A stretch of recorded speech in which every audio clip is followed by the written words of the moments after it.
Ms. Wickenhofer, in the flesh. I know, right? We're famous, by the way. Over 30K people watch it. Anyways, it doesn't matter.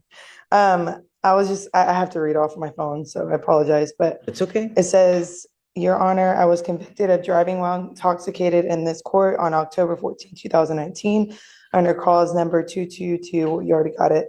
I was sentenced to 4 days in jail, and I have completed that sentence, including paying all fines, costs, and restitutions. I am here today because I meet all the legal requirements under the Texas law for non-disclosure of this conviction. Specifically, number one, my conviction was for DWI with a blood alcohol level below 0.15, which actually was 0.11. I specifically remember.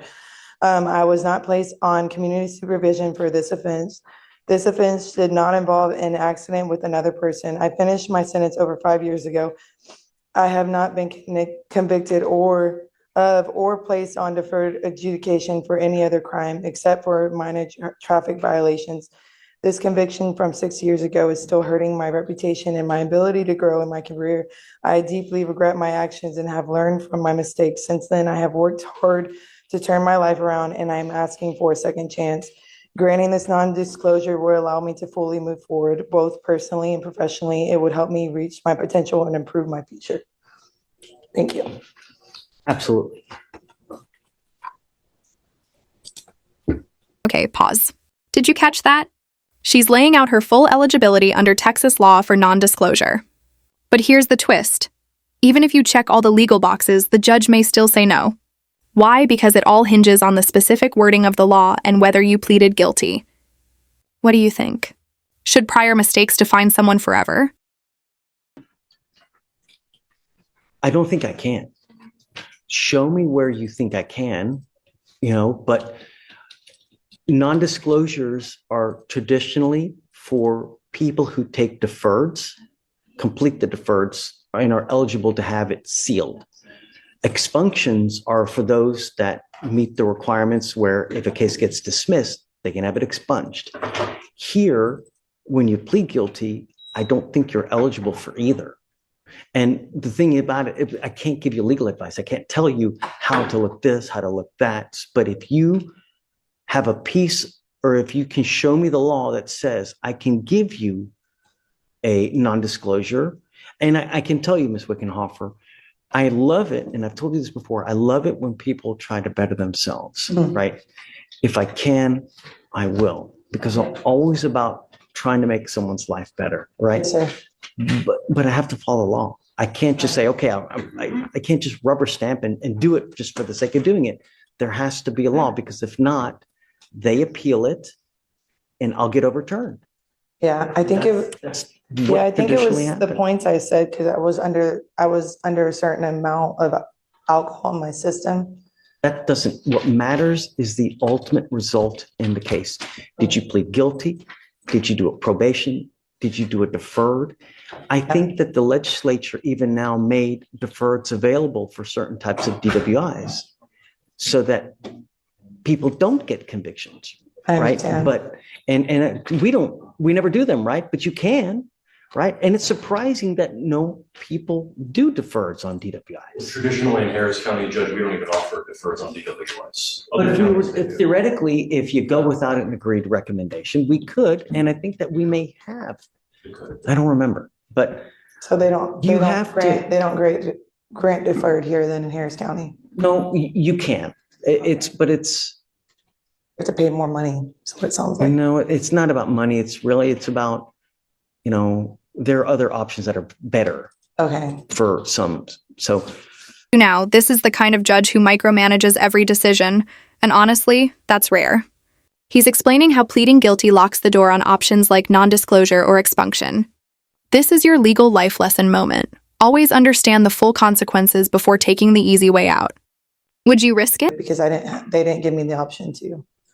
We always do, though. Every single case. I talk to every single person that comes up here, and I make sure, hey, look, you're making a lifetime decision. Are you sure that you want to do this? Because it's not Target. You can't return it once you do it.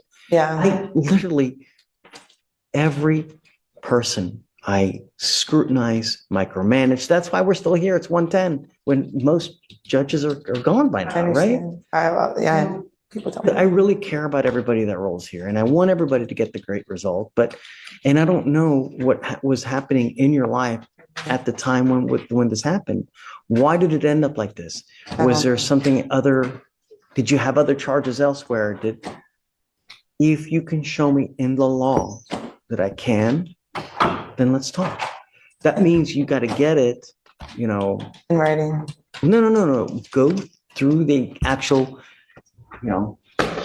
this is the Code of Criminal Procedure. In here, there are certain provisions with regard to non-disclosures, who is eligible for them. You have to read it, you got to digest it. You definitely are not, I don't think you're, I can't give you legal advice, right? Yeah, I understand. Something we could do, but I don't know. I just want something to be done. I just don't know what can be done. It doesn't sound like anything, which really sucks for me, but. Yeah. And the thing is that I even tell people that, within a certain amount of time, if you get buyer's remorse within 30 days of doing something, we've really reopened cases for people who get buyer's remorse. But here, the case is 5 years old. I have no jurisdiction. Even if I wanted to reopen it to do something, I can't. The only advice. Any community service I can do, like any extra thing I can do. What I would do is really go to a lawyer. You're going to have to spend a little bit of money. Go to a lawyer and fine tooth comb non-disclosure law. Okay. And see, is there an out? Is there this? Is there that? Mm-hmm. Just ask questions. Okay. You may have to hire a lawyer to really dig into it to see what you can do. Okay. But I can't give you legal advice. I can't sit there and comb the code with you to see, is there a provision that would get it? Because there's so many little nuances here and there. Right. I mean, even so much as a 0.15 or above or 0.15 or below, how long it'll suspend your license versus there's just so many little nuances. I'm so sorry. It's okay. What was that book called again? The Code of Criminal Procedure. Okay. All right. So, thank you.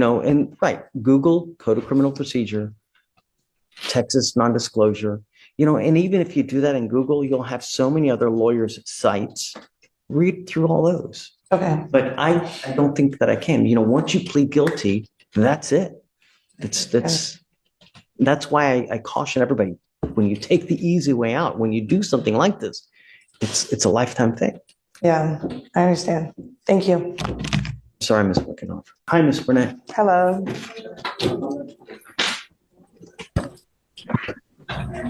Okay, so it looks like you're wanted somewhere. I don't know where. One out of Rutherford County, Tennessee. Warrant was issued out on September 9, 2024 for 3 charges: theft of property $60,000 to $250,000, and identity theft of at least 10 counts, and a fraudulent use of a $60,000 to $250,000. I will obviously be opposed to a bond. She already waived on November 20th. Does she have an open local as well? No, Judge. Why did it get reset so much? I do not know. Well, it's carried over. Oh, it's carried. Okay. Ms. Oko. Judge, so Ms. Burnett just told me that she's a victim of identity theft. So Whoa, hold up. These are serious accusations. Identity theft, theft of property, and multiple fraud charges across state lines. But she says she's never even been to Tennessee. Could this be a shocking case of stolen identity? Or is there more to the story? Drop your theories in the comments. her identity to do different things that she has no, and she did write a report on this, I believe, a few weeks before this charge came down on her. So you're telling me that the felony capias and the 60,000 to 250,000 theft of property and the 10 count identity theft, the fraudulent use of a debit card of 60,000 to 250,000, all that was someone else? Yes, Judge, that's what I'm being told. Ms. Burnett, go ahead. Yes, so last year I already filed a police report against Against Cash's bond, he stole my social security number and he used it to open up an electricity bill in my name. And I also have other charges against him regarding burglary of inhabitation. He broke into my house and stole my phone and he stole money from me. And he also put his hands on me. So I'm guessing these charges are from him. I've never been to Tennessee before in my life. How do we verify that? I've never been to Tennessee. No, well, I mean, the problem is that, you know, a lot of people tell me something, right, when in fact the sky's blue instead of purple. People come in here tell me, yeah, the sky's purple. Man, this pig was blue. And I'm like, what? Pigs are pink. Yeah, man, this pig was blue. You got to believe it. I have proof of being in Houston on those dates, whatever dates they're saying. Okay, so I guess, I mean, I could have you get with the lawyer somehow, you guys. I mean, we've given you a lawyer. She's here to help you out in whatever manner that they can. I would suggest that you guys get together to figure out how. That's a lot of baggage. I mean, that's... Yeah, I was working with the assistant district attorney. We were pressing charges on him. So I didn't know he was out of jail. He was supposed to be in jail still. I mean, I guess I can have you guys talk about it. You've already waived, right? Yes, Judge. Do you know if Tennessee's going to come get her? As far as I know, they are, unless they tell me different from 5 days ago. But the waiver was sent on the day she signed with the magistrate, so they would have told me. You basically have 9 days left. With the nature of the offenses, they can be done remotely because their identity, the very nature of the offense is that they could be done remotely. And if it was similar to conversion for the theft of property, they could have occurred from here, but the impact in Tennessee. And here's the deal. We give the other jurisdiction 14 days to come get you. You've already been sitting in there and you waived already. So they only have 9 days to come and get you. If they don't come within that time, Harris County releases you. So, but I'll tell you, even if Harris County releases you, that warrant is always going to remain out there until you go back to Tennessee and try to take care of it one way or the other. I don't mind going to Tennessee. I have transportation. I just don't want to remain in custody. I know. No one does, right? But and I was told there was some type of video, so I don't see how it could be electronically done. Also, it is worth noting that we don't know. We're speculating. We don't know. The judge told me when I went to court on Wednesday night.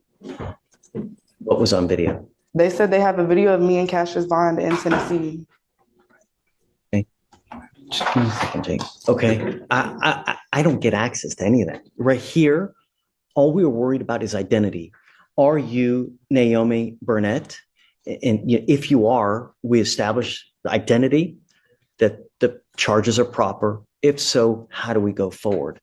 A lot of times we let someone bond out if the person is not a danger, right? And we know that they're going to go back. But we don't know much about you, you know. I have no criminal record. I have a degree, a bachelor's degree.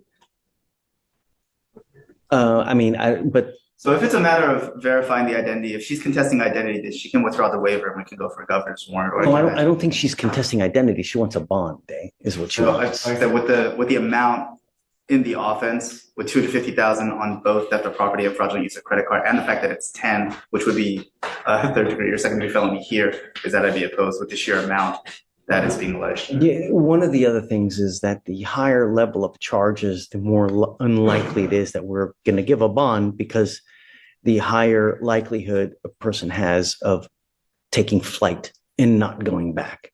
So I don't know at this time whether I'm comfortable in setting you a bond. Okay.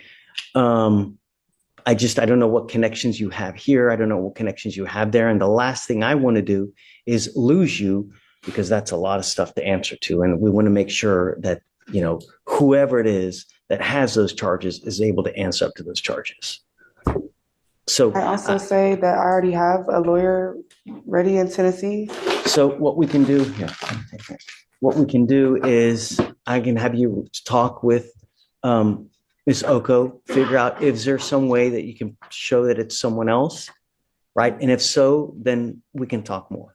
Okay. Okay. But understand that I can't just take your word for it, Understand? But Okay. So even if I let have me, police reports on him for already stealing my identity, I'll let you talk with Ms. Oko, see what you can formulate, craft some kind of plan so that they're satisfied and I'm satisfied, and then we'll go from there. Okay. It's not a no. I mean, it's an uphill battle, but it's not a definite no at this point. Okay. understand? Okay. Yeah. All right. Thanks. Thanks, Shitsum. And just give me